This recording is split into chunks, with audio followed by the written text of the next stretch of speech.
Hello there, welcome to episode 25 of the Rugby Nuts Chat Show. I've got a personal apology to make. I've had a couple of weeks where I've had to actually earn a living, and we've had the young novice in taking my place, but he'll get there in the end. What are we going to talk about this week? Well, a couple of weeks ago, I think last time I was on, we talked about the differences in the management of the ladies' game and my building frustration with not being able to match Mike with your roundups because of the difficulty of getting information. Do you remember? Yeah, I know you voiced those concerns on a number of occasions, and yeah, I mean, it seems strange to me that you can't get hold of the ladies' results. I just don't see how you get them off the RFU website even. Oh no, That baffles me. it's really bad. So to talk through the subject in a little bit more detail and to talk about what we want of you and what we're going to do in the future, we've got the help tonight of Charlotte Chidgey, who's from the manager from Reading Ladies. Yes. Welcome aboard, Charlotte. Thank you. The problem came about. I made a bit of a gaffe because I criticised the rugby paper, which Mike relies upon quite heavily, for not having any more than the ladies' Premiership results in. And that was born out of frustration because there is no no usable one-stop shop for getting ladies' results. Yeah. But I was quickly told, which actually I knew, it was just me and my big mouth, that the rugby paper's published on a Sunday when of course the ladies' games haven't even been played apart from the Premiership. So I had to eat humble pie on that one. But the fact still remains, do you get frustrated with the RFU website with the ladies' results? Yeah, there's a lot of buttons to click through, trying to find your own results, and it's really hard to compare our league with comparable leagues. So we're South, East, West, I think, and obviously we want That to see trips off the tongue as well, doesn't it? Yeah, it does. So we want to see how we're doing with like South East East or whatever. So they're the same league, but then also looking at the leagues above or below and maybe seeing who our rivals will be in the next seasons. Yeah. It's a bit clunky, as you said. Well, I'm a bit sad, like Mike, when it comes to results. I do like to sit down with a cup of tea and coffee and spend an hour going through it all because I'm just interested, as I think probably a lot of people are. And also I like to follow favourites. Like we've had fixtures in cup games with the ladies over the last 4 or 5 years, and you think, oh, I wonder how they're getting on because they were nice to play with and all that sort of stuff. The drop-down list is out of order, so it doesn't go Premiership. Well, in fact, actually, they've got their own tab. Yeah. So as the Championship has got it, but then it goes alphabetically for the for the divisions that they're in. Yeah, it's really easy to click on the wrong button as well, and then you're clicking back, and it's really hard to follow, as you say, like a team fixture. Yeah. It's just so user unfriendly, and then the other thing that really gets me, and I really don't understand this, is the differences in between the men and the ladies' game. You know, with the men's game, we've got to get a match card signed on the day. Yeah. And that has to be submitted. Yes. If you don't phone your result in by, I think it's 5 o'clock, you're in trouble. Yeah. And it says the same thing on the ladies' card. I think it says 6 o'clock. But I know full well that people are not doing it. You know, you can get to the end of the week and there's still no results on there. You've got personal knowledge that the game actually took part. Yeah. And you're supposed to, with the men's game, apart from level 8, I think it is, you've still got to send the card in with snail mail. The ladies' game's dynamic in that you can photograph it and email it in or text it in. Text it in. But also, if you don't get a match card in by the men's game, I think by close of play on a Friday, you get fined. With the ladies' game, it would appear no one cares. Yeah. It's just adds to the inequalities, I guess, of the game. We play the same game, play the same rules, but I mean, it's the way that RFU should be able to manage it, and it's an easy system. But yeah, it's not the same. It's also, it is frustrating that the website's so rubbish, but there's other things as well. Like I subscribe, because I'm sad, to an email off the Southwest Rugby website, and then come about 6 o'clock every Saturday night, I get an email pinged in with nice tables and all the results. And you can sit there with a glass of pop or something on a Saturday night and just go through the lot of it, and it's there. I don't know if that happens around the rest of the country. I was under the impression it did. if you can do it by 6 o'clock after the men's games are finished on a Saturday, if there was more tightening up around the ladies' game, why can't the ladies' game have that? Yeah, it'd be good. It'd be good to then share it out, and it'd be easier to broadcast in papers and local papers. That would be a useful tool, really. It's, I think you and I have talked before about the differences in rules, or laws on the park. Yeah. But it's actually wider than that, and I get it from several years ago when the ladies' game was new. And with the conversation we had about playing the under-19 variations. Yes, yeah. I get that, but it's not anymore. Yeah. It's a fully fledged. Yeah, and the Prems, come up, and it's done wonders for the game, and the Inner Warrior stuff's done loads for the game. Yeah. But there's some grassroots, simple things that could just little changes, Yeah. and just bring it all together. And as you say, solve that inequality gap Yeah. or plug it. I mean, the only thing I would say is that, you're saying that obviously there's a difference between the level of women's rugby in terms of the Premiership or the Tyrrells League is getting the coverage, but the grassroots is being ignored. I think to a certain extent that's true in the men's game. It might not be in terms of coverage for results, etc., but it certainly is in terms of finance now, and the way the season is structured, and I think the general interest from Twickers in the game. And I think this is a problem in both the men's and the women's game. I don't think there's a great deal of interest in the grassroots anymore, and it's probably far more pronounced in the women's game for reasons that you've given, that they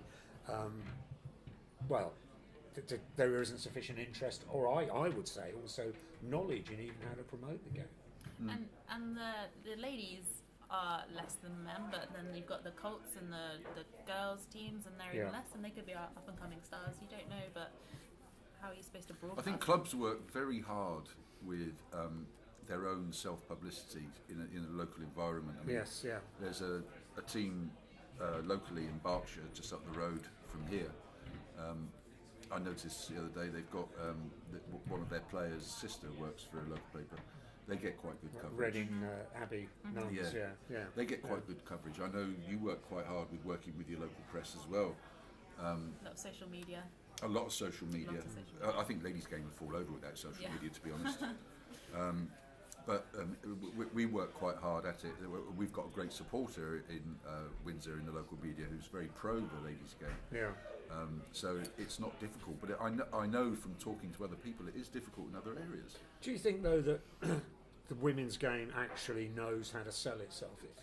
We're told that the numbers are growing, and that there's certainly now lots of clubs are starting out girls' teams. Oh, case in point, we are, yeah. 18s, which is really good. You've got that group. But does it really know how to sell itself? I mean, I was reading an interesting article a few weeks ago in the England international team, who probably get gates of about 5, 6, 8,000 perhaps. You go to France, they're getting 17 to 20,000 watching an international. Now, to me, that is selling the game. They know the areas where the game is popular, Yeah. so why don't you go to those areas? Now, I don't know if you saw the last game against Ireland. It was up in Coventry at the main stadium up Yep. there where Wasps played. I think they got a crowd of 8,000. Now, whilst Coventry is still a hotbed of rugby, why go for the bigger stadium? Why not actually at least try and get a smaller facility filled first? Perhaps go down to Coventry Rugby Club and get at least 5,000 or 6,000 there, but the place full and an atmosphere that's buzzing. To me, the marketing doesn't really. It's not common sense. It's not common sense. To me, they know nothing about rugby. I guess. What they should be doing for the game. Yeah, you go to the bigger stadiums and they've at least got the title playing at the Stoop or Twickenham sometimes. It's got a big. That's a popular title to venue it. for England, Stoop, But isn't it? there's no one there, and to me, I'm not too sure what that does to the players. I mean, it's nice to play on those facilities, I would accept, but would you not prefer a crowd which is buzzing? I've actually seen, which is I've actually seen is both ends intimate of with it. the players. I've been to the Stoop to watch the semi-final and final of the World Cup a few years ago. Yeah. England played New Zealand in the final. I think it was France, Australia in the semi-final. and there was standing room only at the Stoop. I Well, mean, the atmosphere was I can see brilliant. that for a competition like that. I mean, even over in Ireland for the last World Cup, that was well attended. I've been to England, Canada, and you Yeah. could choose a seat. Yeah. Just go anywhere. Yeah. You know, it was just a pea in a tin. Yeah. You know, it was just rattling around. Do you think then really the actual the women, the ladies game needs leadership, really, a leadership which knows something about the game and knows the inherent problems that the players in the game and the administrators in the game, I don't you know, think. that they have to deal with? I think the people that are managing the ladies' game on a day-to-day basis are working really hard. Yes. Great success. In a Warrior, fantastic. Yeah. This girl can, Yeah. fantastic. Yeah. And you know, the local ladies coaches and RDOs and community rugby coaches on the ground, really great. And you know, the national competition that is run by the ladies management. What a great competition! Yeah. And you know, we've been lucky enough to be at the finals. Really, really well done. I don't think it's the doers. Coaching. It's not the No, doers. no, it's no, the no. people. It's not the practitioners. It's not the practitioners. I think the practitioners are doing a great job because the numbers are definitely growing. I mean, we've got loads of girls coming down now in the younger age groups. I think it's the marketing above. It's almost as if the same marketing people for the men's game are saying, "Oh look, the ladies are doing something here. Market that." Yes. And they've sort of like taken a model and that works really well for England. Yes. Or the Saxons or whatever. So ladies' game, it's the World Cup. Let's use the same marketing. Well, it's no. Yeah. It's it needs handling differently, I think. Yeah. Does when as ladies, I feel like we're not very good at blowing our own trumpets as well. So we've got other commitments as the men do, obviously other commitments with work and family. So it's quite hard to sometimes boost yourself up and find something to shout about sometimes. Yeah. Well, we've got we Berkshire Rugby for ladies is in rude health, to be perfectly honest. There's a lot of teams, and I'm very aware of the fact that they've probably only got to where they are through their own self-publicity, their own hard work, their own drive, because there's some quite charismatic people there that have been very vocal. Nikki, who's coming on next week, who plays in your team, she was probably one of the very first people that was involved getting young girls in Berkshire playing, but Reading was the original hub for the youngsters. Yeah. A long time ago. We won't say how long ago because that'll age Nikki, but it's not that easy all over the place. You know, there are places that are still fighting those fights.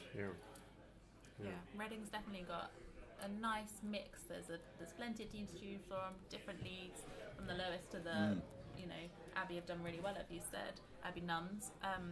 So as Reading, we've worked quite hard, and then as you say, the whole of Berkshire, you've got Windsor, Newbury, Bracknell now, and Crowthorne. Reading Indians. Yeah, of course.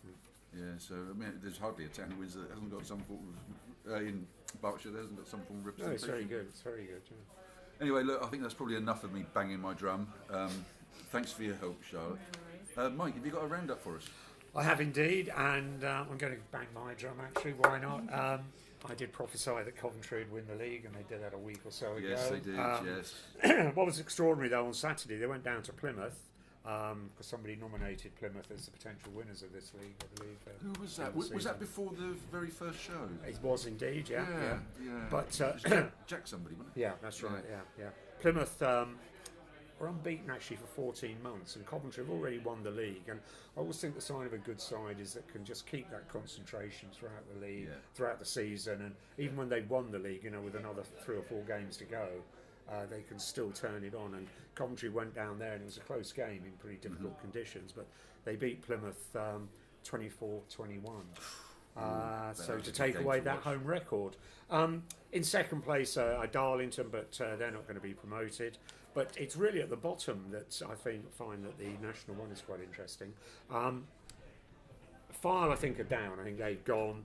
OAs, I think, will join them if you look at the run-in. Loughborough drew with Hull on Saturday, so they're in third from bottom, but they've still got a chance of avoiding the drop. Hull Ionians lost quite heavily to Altamians. It was 43-26.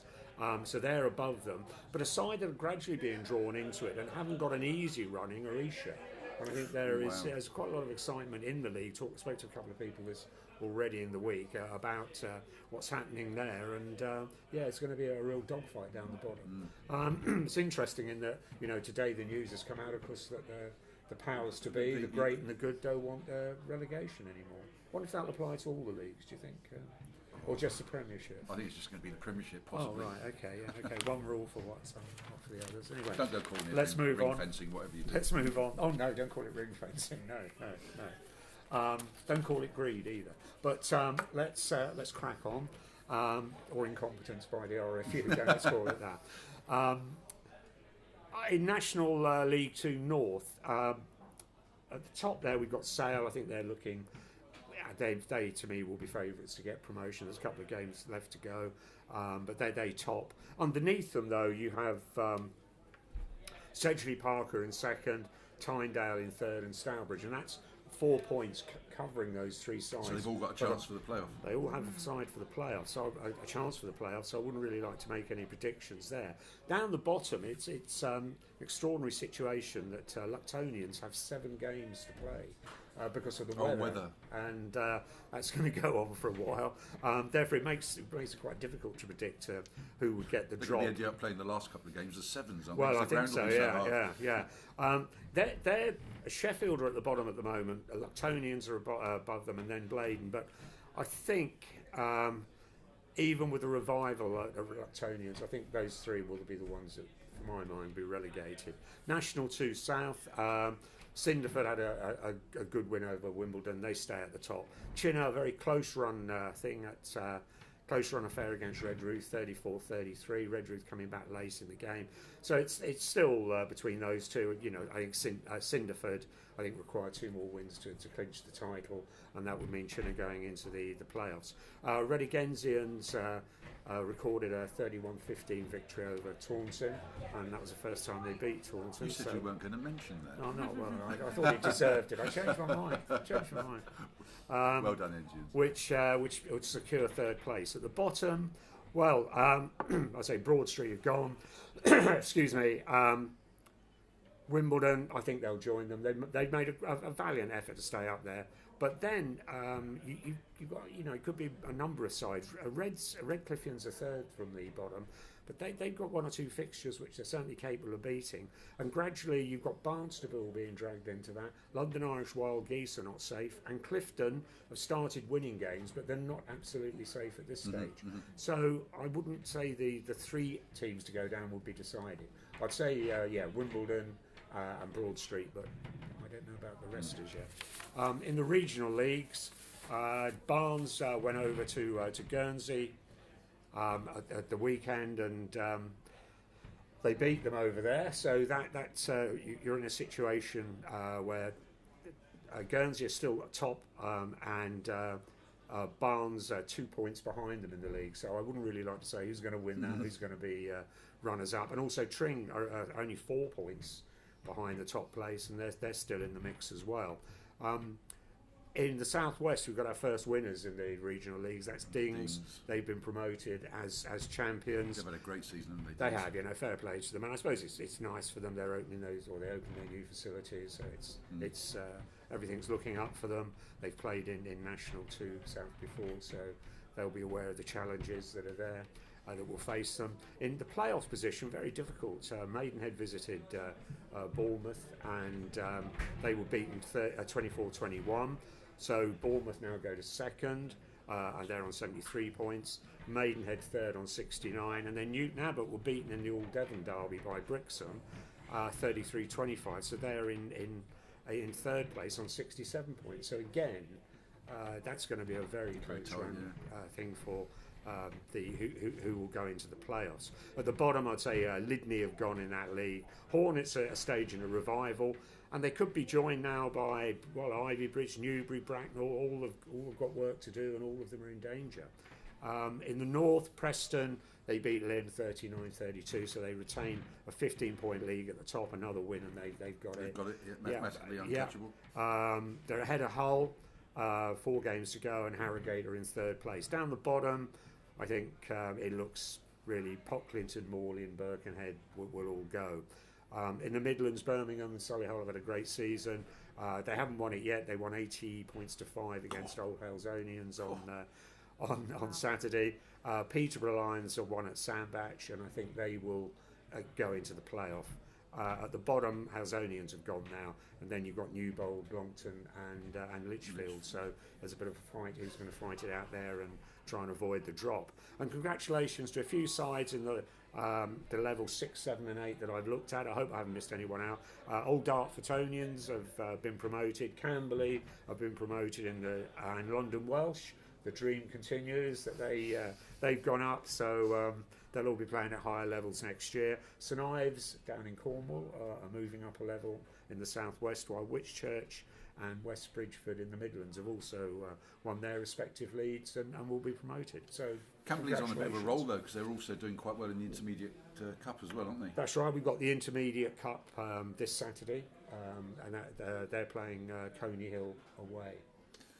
Down there, and so there is a bit of rugby around on Saturday. There is a number of games that have been rearranged because of the bad weather. Yeah. And on Sunday it's the under 20 championship, so those matches will be on as well. So there is some rugby to watch over the weekend. So get out and support your local clubs or county if it's the case.